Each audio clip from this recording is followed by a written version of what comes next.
मनोरम कहानियाँ। प्राचीन काल की बात है। एक राजा था। वह बहुत ही विनम्र स्वभाव का था।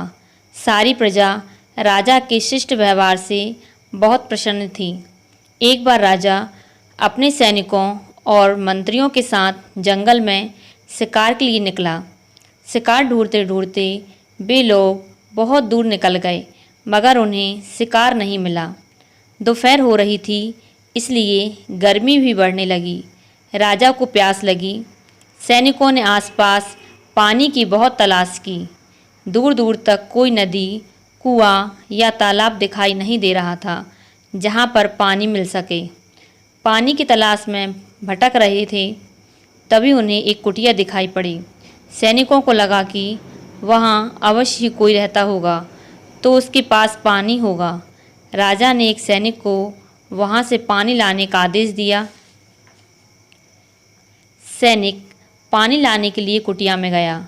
वहाँ एक ऋषि ध्यान मुद्रा में बैठे थे। सैनिक कुछ ही देर में बिना पानी लिए लौट आया। राजा ने पूछा, क्या तुम्हें वहाँ पानी नहीं मिला? सैनिक ने कहा, राजन, उस कुटिया में एक साधु रहता है। मेरे बार बार पानी मांगने पर भी उस साधु ने मुझे पानी नहीं दिया। लगता है वह साधु अंधा और बहरा है। राजा ने इस बार मंत्री को पानी लाने के लिए भेजा, परंतु कुछ देर बाद ही मंत्री भी खाली हाथ लौट आया। राजा आश्चर्यचकित था। इस बार राजा ने स्वयं कुटिया में जाने का निश्चय किया। राजा ने कुटिया में जाकर वहाँ बैठे साधु को प्रणाम किया। फिर विनम्रतापूर्वक कहा, साधु महाराज, मुझे बहुत प्यास लगी है। क्या मुझे यहाँ थोड़ा सा जल मिल सकता है? ऋषि ने कहा, आइए राजन, आपका स्वागत है। इतना कहकर ऋषि ने राजा को सम्मानपूर्वक बैठाया। इसके पश्चात शीतल जल पिलाया। फिर कहा, राजन, आप चाहें तो थोड़ी देर विश्राम भी कर सकते हैं। यह देखकर राजा चकित था कि साधु ने सैनिक और मंत्री को पानी नहीं दिया और उसका स्वागत कर रहे हैं। उसने पूछ ही लिया, साधु महाराज, अभी कुछ देर पहले मेरे सैनिक और मंत्री आपके पास आए थे। क्या तब आपके पास पानी नहीं था?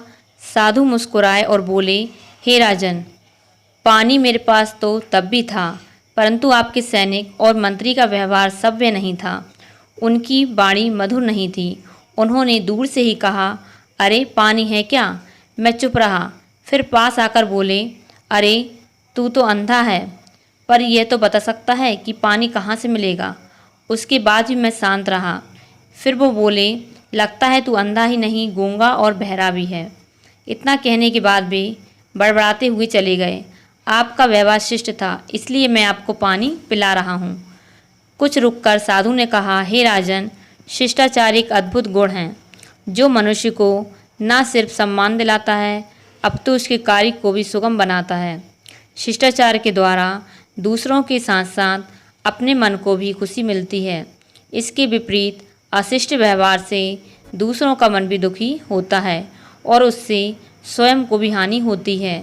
राजा बोला, हे साधु महाराज, आप बिल्कुल सही कह रहे हैं। मैं अपने सैनिकों और मंत्रियों के साथ साथ प्रजा को भी शिष्टाचार की शिक्षा देने के लिए प्रेरित करूँगा।